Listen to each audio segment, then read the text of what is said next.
On the news, as Christians celebrate Christmas, Senate President Godswill Akpabio urges peace, love, and unity among Nigerians. Christmas, Speaker Abbas calls on Christians to pray for national unity. Plus, second session of Youth Parliament underway in Gombe State.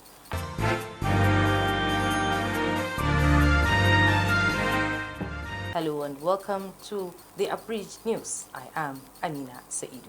Compliments of the season. President Bola Tinubu has called on Christians to demonstrate the love of Christ, grace, hope, peace, and goodwill to humanity as they celebrate Christmas. In his message to Nigerians, the president notes that beyond celebrations and festivities of this season, Christmas reminds faithful of the significance of Jesus Christ's birth and his message of salvation as a Prince of Peace. As your president, I remain committed to doing everything within my power to enshrine religious freedom in Nigeria and to protect all people of different faiths from violence. For those who bring hope and faith in the midst of despair, this season is a reminder that despite daunting challenges, God is with us, the president said. President of the Senate, Godswill Akpabio, has congratulated Nigerians, particularly Christians, on the occasion of Christmas celebration, urging them to promote peace, love, and unity. In his Christmas message, Akpabio emphasized the importance of spreading love, kindness, and generosity at Yuletide. He also encouraged Nigerians to remember those in need and offer a helping hand. The Senate President noted that Jesus Christ exemplified peace, love, and generosity, and his birthday should be an occasion for joy and merriment. Akpabio also highlighted the need for Nigerians to remain hopeful and steadfast in the face of challenges, praying for the country's peace, unity, and progress. He expressed optimism that Nigeria was heading in the right direction under President Bola Ahmed Tinubu and urged Nigerians to continue to support the government for better days ahead. Speaker of the House of Representatives Abbas Tajuddin congratulates Christians as they celebrate Christmas, which marks the birth of Jesus Christ. Speaker Abbas, in a congratulatory message issued through his special advisor on media and publicity, Musa Kirshi, urges Christians to use the occasion to pray to God for a new dawn in Nigeria as the nation seeks divine intervention on its socio-economic, political, and security issues. He called for a national rebirth collectively achieved by Christians, Muslims, and adherents of other religions, noting that the birth and the life of Jesus Christ signifies humility, holiness, and worship. While wishing Christians happy Christmas celebrations, Speaker Abbas called for moderation and charity during the Yuletide season. As the nation joins the rest of the world to celebrate Christmas, the Deputy Speaker of the House of Representatives, Benjamin Kalu, urges Christians and indeed all Nigerians to show love to the needy and emulate the life of Jesus Christ. In a statement issued by his Chief Press Secretary, Levinus Nwawogu, Kalu extends his festive greetings, emphasizing the significance of Christmas as a time to reflect on the birth of Jesus Christ and his love for mankind.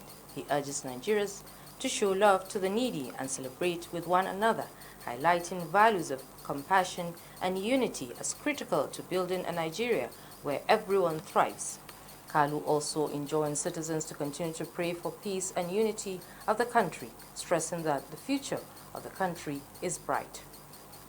The Deputy Speaker wishes all Nigerians a Merry Christmas and a prosperous New Year 2026. Similarly, the Director General, National Institute for Legislative and Democratic Studies, Professor Abubakar Suleiman, has urged Christians to maximize the benefit of the spiritual engagements that comes with the celebration of Christmas and New Year's church services to pray for the country. In a statement issued by his media aide, Mohammed Abdul Qadir, the DG reiterated fervent and sincere prayers for leaders at all levels, especially at this symbolic Yuletide period. Professor Suleiman, while wishing Christians a hit-free celebration, prayed for God's guidance and protection for all and sundry. In another development, a survey of elite consensus that will guide national development has been presented to the public and commissioned at a stakeholders capacity workshop. The research is being produced and facilitated by the National Institute for Legislative and Democratic Studies, an arm of the National Assembly. Muhammad Rabiu Ali reports. This is the third time NILS is engaging stakeholders on this project with a view to charting the way forward on key sectors of national development. Stakeholders appreciated Nigerians for their support and inputs, stressing that working together by putting the country first, Nigeria will surmount its current challenges.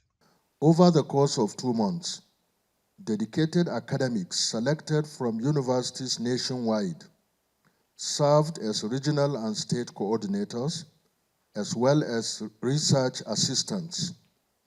Every step, from data cleaning to report writing and thematic analysis, was meticulously executed to ensure that no critical issue was overlooked. We must remember our shared responsibility to this country and over our prayer and support.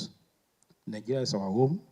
If there's any way I can assist this institute in this journey, please count on my commitment to this national discourse.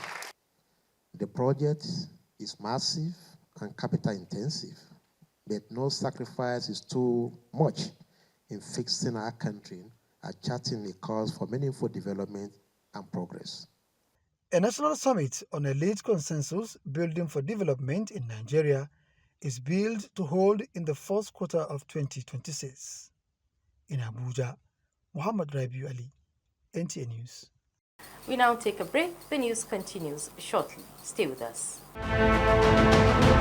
Do you know your representatives in the National Assembly?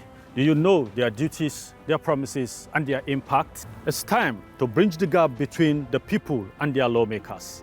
It's time to know your legislator. Know your legislator, a civic power in your hands, only on NTA Parliament. Join us every week as we bring your senators and representatives closer to you.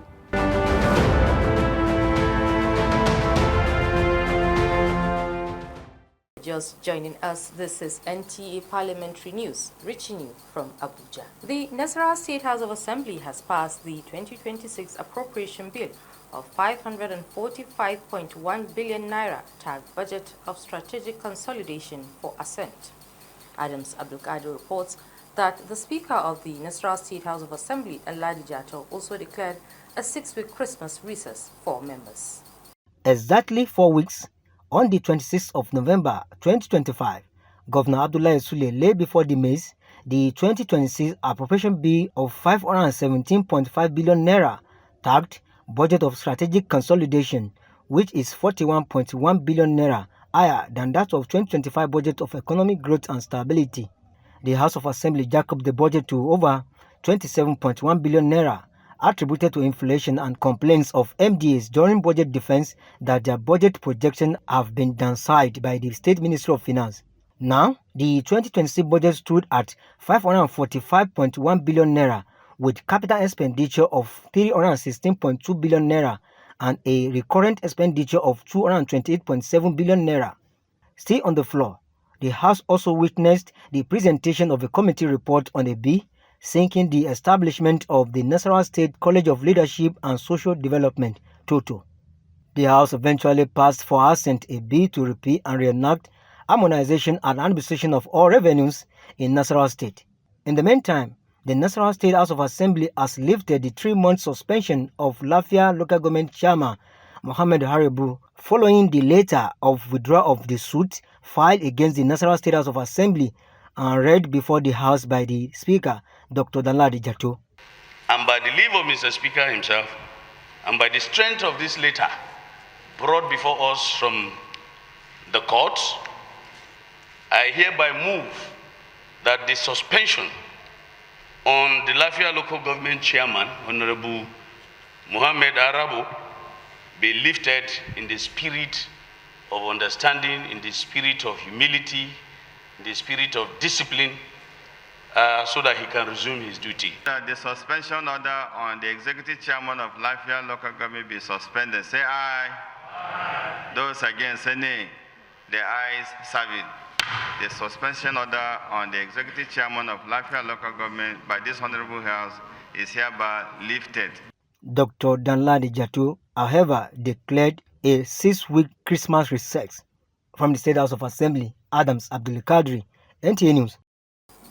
Now, the Ogun State House of Assembly has passed a bill establishing the Ogun State Agricultural Land Management Agency. The bill mandates the deployment of a comprehensive framework for responsible and inclusive land-intensive agricultural investment to provide clear guidelines for land allocation and management in the state. Yemi Dalemo completes the report. The passage of the bill followed the presentation of the report of the Joint Committees on Agriculture, Lands and Housing, led by the chairman, Waliu Owode. The bill was thereafter read and adopted clause by clause before the Committee of the Whole House, while the clerk, Shakiru Adebakin, thereafter conducted the third reading of the bill. Agricultural Land Management Bill 2025 Prince Adelapo Abiodun COM for his assent.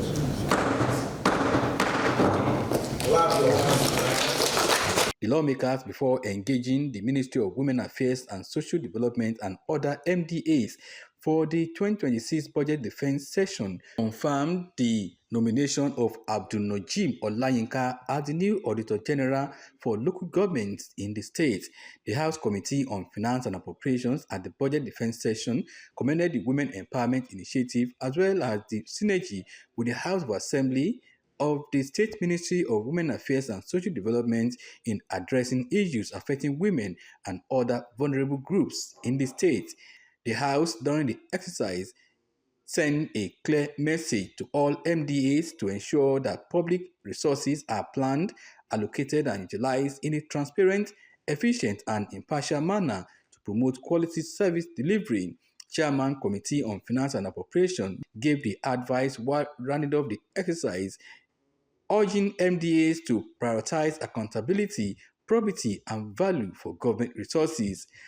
Let me emphasize that the 2026 budget will be assessed not merely by the size of allocations, but by credibility of revenue projections, prudent and disciplined expenditure, measurable outcomes and deliverables, consistency with the state's development priorities.